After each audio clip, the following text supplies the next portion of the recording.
These are my thoughts on UFC 319. Let's just get straight away with the main event, Dricus du Plessis versus Khamzat Chimaev. The fight was boring, very boring. I know the hardcores are saying, if you call that boring, you're just a casual. You should go watch kickboxing if you're not interested in grappling. Well, let me ask you something. Say you have a UFC fan, or somebody who's never watched UFC. Are you going to show them this fight? Like, the first fight you show them, are you going to show them this? Definitely not. You're probably going to show them Glover Teixeira versus Yuri Prochazka, or something like Justin Gaethje, Michael Chandler, or a fun grappling match, which was Arman Tsarukyan, Mateusz Gamrot. You'd probably show them something like that. Just because it's grappling doesn't mean it's always boring, but there can be fun grappling. Islam Makhachev, him transitioning to a Darce choke on Dustin Poirier. Again, as I mentioned, Tsarukyan versus Gamrot. Grappling isn't boring in general. It can just, fighters can make it boring by not really chasing any finish and spending the whole fight on top. But let's just get to the more objective side of things. Khamzat Chimaev wins the fight. It was very dominant. I predicted him to win by early finish, and I predicted Chimaev. That's how you know that I'm not coping about a wrong prediction or anything. I picked him by early finish. He got the job done by decision. I thought he was going to push for a finish early and Dricus would win as the fight went on, but that didn't happen. He took the path of least resistance. Straight away, takes DDP down. It was about 10 seconds or even shorter probably. But he spends the first round on top. Puts him in a crucifix, little baby punches. Well, at the very start of the sequence when DDP got taken down, he did attempt a reversal, but he did get put on his back and the guillotine didn't work. So it was a 10-9. I scored it for Chimaev. Not a 10-8. I know Aaron Bronstetter scored it a 10-8 because, and even then, round 2 was the exact same dominance. He didn't score a 10-8 there. It's like the same thing, rinse and repeat. I scored a 10-8 in round 3 because Chimaev actually did do a lot more damage. Not a lot more, but he landed some more meaningful shots. And DDP couldn't really do anything. Round 4, it was pretty much the same thing. This is kind of bland. I really need to say it was the same thing because it was a pretty dull fight. But in the 5th round, we had more moments. DDP reversed. They ended up on the feet. I can't remember if that was because Mark Otter stood them up. I know he did get on top for one moment and then lost position. He pulled a guillotine. But they did get stood up with about a minute left in the fight, and Chimaev tried to take DDP down, but DDP got the takedown, and he did fall off at the very end of the fight, but he was going for a rear naked. It was actually DDP who got closer to finishing the fight. But yeah, just pretty dull fight. If Chimaev keeps putting on performances like this, that's just unacceptable because this is a sport after all. It's meant to be entertaining. I'd say probably give him winner of Imavov and Baralho in 2 weeks. And it will be pretty good scheduling. I'd say you give DDP to Ritter, or you could give him Anthony Hernandez. I'm fine with either of those. But now let's move on to the rest of the card. Lerone Murphy versus Aaron Pico. Lerone Murphy gets a spinning elbow KO in the 1st round. Straight away, Pico's looking for a knockout. He did have success though. He kind of stumbled Lerone Murphy off balance with an overhand. I'm pretty sure. He did get some good liver shots. He does do that well, Aaron Pico. Left hook to the body. And it did look like it was stinging Lerone Murphy, but he was staying composed, and Pico got 2 takedowns. He couldn't really hold Murphy down for long. Murphy did get a nice, or on both takedown attempts, I'm pretty sure. First one, he landed a nice counter elbow and then a knee on the second attempt. Then again, Pico's looking for outside footwork, and Lerone Murphy just spinning elbow KOs him, but Pico was looking good. But then again, he got a number 6 Lerone Murphy in his debut. I mean, and they were hyping him up so much.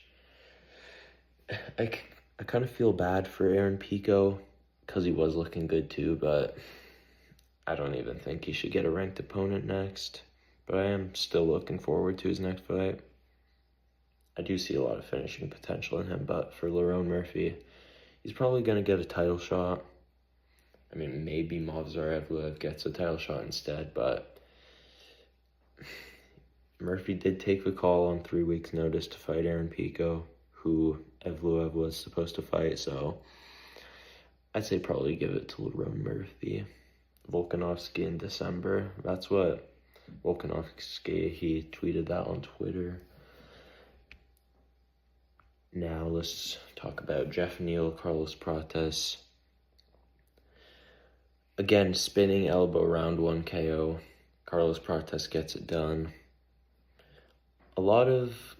They were getting busy this fight. I said how Jeff Neal, sometimes he just clinches, sometimes he'll come out guns blazing.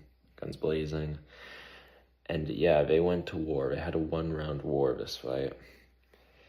A lot of straight lefts from Prates. They were getting through.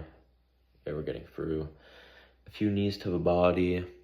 Neal was also landing good punches. Straight shots worked well for him. But Prates, he studied Jeff Neal well. And this was a second booking, so he was prepared for this fight. And he did move a lot on the outside. Jeff Neal is pretty linear with his attacks. So hooks on the outside also worked. Very end of the fight, throws an elbow through the guard. It's kind of like an upwards elbow. And then just throws a spinning elbow. It was like the last 3 seconds, and the fight got stopped at 4 minutes, 59 seconds. So he did that with 1 second left to go. Very impressive by Carlos Prates. And yeah, he's definitely, like, he got his hype back. I know the Ian Gary fight, we're just thinking, this is kind of a fraud check. I mean, at the time, a little bit, but he looked improved in this fight. And maybe the switch up, because Ian Gary did take the fight on shorter notice, and Prates was preparing for Jeff Neal, so maybe the Gary fight kind of bamboozled him a little bit. So he called out Leon Edwards in Brazil for the Rio card, which is on October 11th, I'm pretty sure. I'd honestly say, yeah, I'd say he's deserving of somebody like Leon Edwards. Maybe give him somebody else like Michael Morales, but I'd say Edwards' fight makes sense. Jared Cannonier, Michael Page. Michael Venom Page gets a win. I predicted a boring decision. It was kind of boring. You know, MVP fights, they have moments. He does have a very flashy style. He does dance around. I'm sure it makes his opponents pretty frustrated. But again, not a very jam-packed fight. I'm just looking at the strike numbers. Total strikes, 36 to 46 in favor of MVP. Obviously, it is in favor of Cannonier, 46 to 36 in favor of Cannonier. That came down to round 3. But in round 1, 11 strikes to 10 strikes. Round 2, 12 strikes to 12 strikes. 1 takedown for Cannonier, but MVP gets the bigger shots. Kind of drops Cannonier. It's like he hits opponents and then pushes them. He also did that in round 1. And though it was 11 to 10, slim numbers, but he did have the bigger moments, and in round 3, this is when Cannonier held down MVP for the entire round. MVP wasn't able to get back up. They were in the middle of the octagon.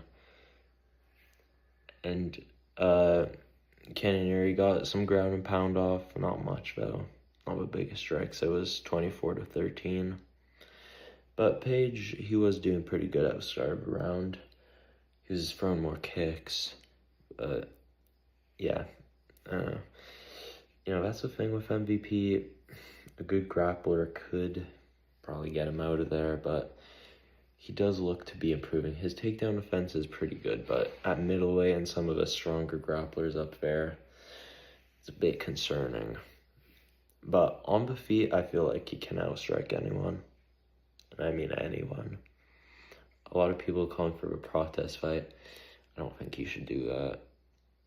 I think maybe keep him up at 185. What did MMA Guru say? He said Israel Adesanya. I don't mind that one. That'd be a fun fight. Izzy's probably looking to have fun fights at this point in his career.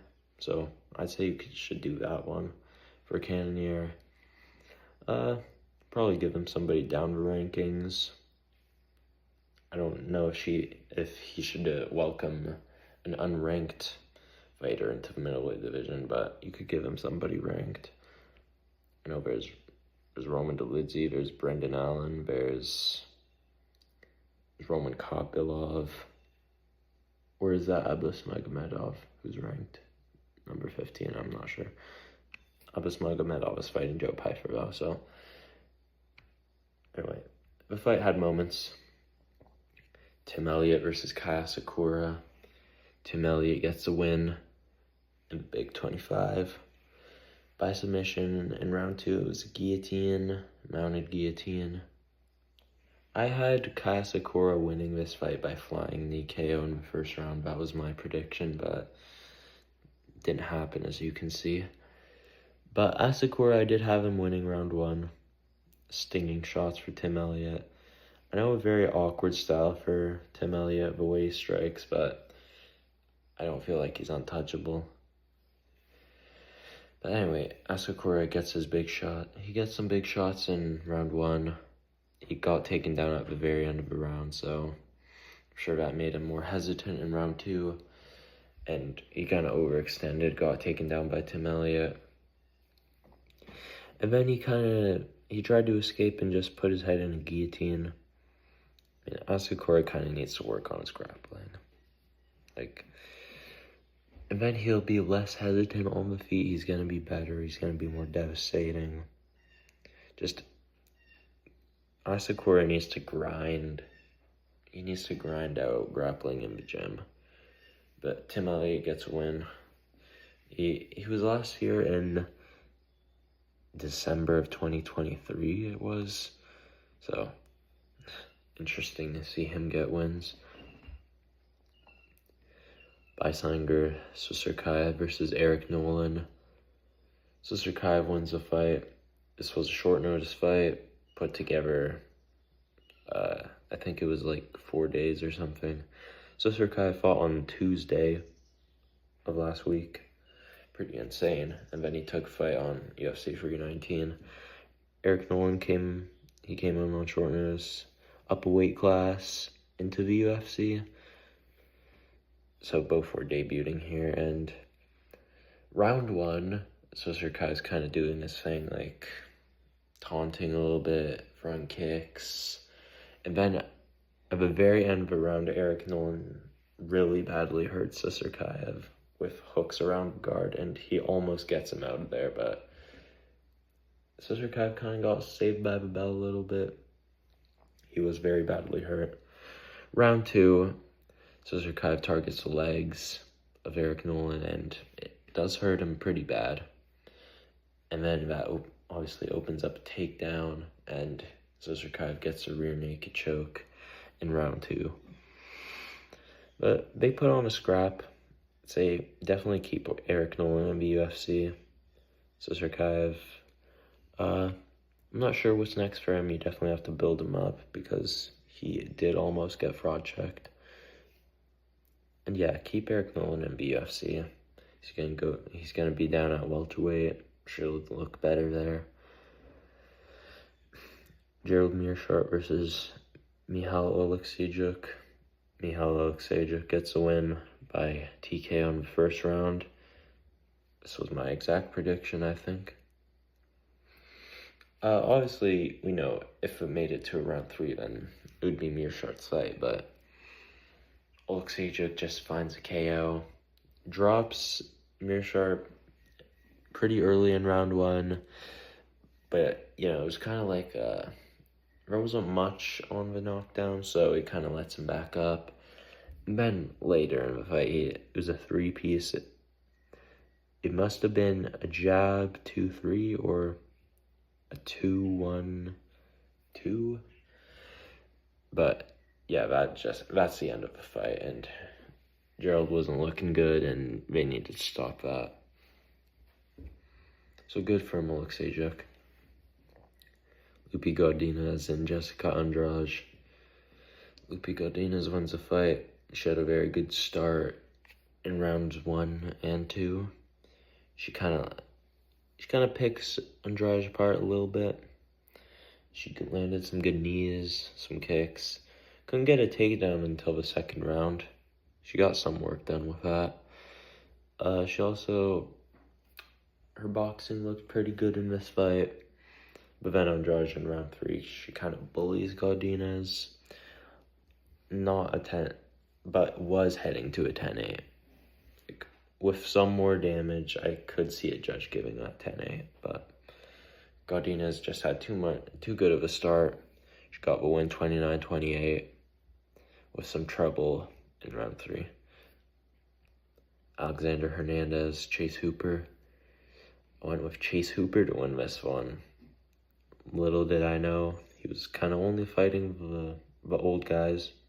Maybe they were giving him the old guys for a reason, but Hernandez, I'm pretty sure he stuffed all the takedowns. Yeah, he did stuff all the takedowns. They weren't the best entries from Chase Hooper. They were pretty telegraphed. And Chase Hooper, he was looking imposing with range early on with his striking, but couldn't really get shots to hurt Hernandez. And then very end of the round, Hernandez drops him with a step back right hand counter. And they call off the fight after a few seconds. Could have went 2 seconds longer. They would have made it to round 2, but they stopped the fight. I understand it. Drakkar Klose versus Edson Barboza. I honestly think Edson Barboza could have won this fight. I predicted him to win by decision, I'm pretty sure. Leg kicks. But Drakkar Klose got the win based on rounds 2 and 3. I know a judge scored round 1 to Barboza, and then another judge scored it round 3 to Barboza. The commentary was like, Edson Barboza very clearly won the first round. Commentary just very biased in round 1. It was kind of disgusting. Barboza clearly won the first round. Because Klose, he barely did anything. He just kind of held Barboza up against the cage and got some foot stomps. It wasn't enough. But round 2, he does sting Barboza with right hand. That gives him the round. In round 3, I thought Klose could have won. They both did some good work, but Barboza better leg kicks. He landed some good punches. I thought he could have won the fight. But anyway, Klose got the decision. Karine Silva versus Dion Barboza. I went with Dion Barboza. I thought she was going to be a lot stronger in this fight, and even though she did take it on shorter notice, I just thought she'd be stronger. And Karine Silva was coming off a very lackluster fight with Viviane Araújo. Very boring. But Karine Silva got the win. I thought it could have gone to Barboza based on rounds 1 and 2. Round 1, clear Barboza round. Lands better punches, or better strikes. Gets a takedown at the end of a round. Almost gets an armbar. Round 2, Karine Silva is again taken down, but she almost gets a triangle. Actually, no, she didn't, but she didn't almost get a triangle. It was not really, it didn't look like she was going to finish that, so. And Barboza was on top for most of the round, so could have gone to Barboza that round. In round 3, Corinne Silva gets the submission attempts, guillotine. She almost got that, but Barboza fought out of it. And Corinne Silva got the decision. I thought it was a pretty bad decision. Joseph Morales versus Alibi Idris. Joseph Morales gets a triangle in round 2. I didn't see the first round but I heard it was pretty competitive. I know Idris was throwing a lot of spinning attacks from an opponent who was looking to take him down. A little bit questioning, but he was a better striker. But Joseph Morales gets his grappling, gets his takedowns, and got a triangle in round 2. And he won the tough season. He won the tough finale. And how did I do on predictions? I didn't predict Morales versus Idris.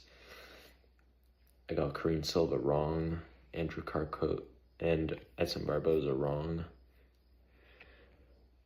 But, they could have went my way, those decisions. I picked Chase Hooper to win. Got that wrong.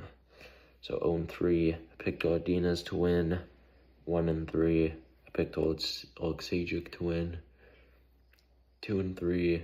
I didn't pick Sisarkai versus Nolan. I didn't get Tim Elliott right. 2-4. I picked MVP to win. 3-4. I picked Protest to win. 4-4. I picked Murphy to win. 6-4 or 5-4. I picked Chimaev to win. 6-4. But I could have been 8-2 if those first couple decisions went my way. But anyway, that's gonna be the video, so thanks for watching. See you in the next one.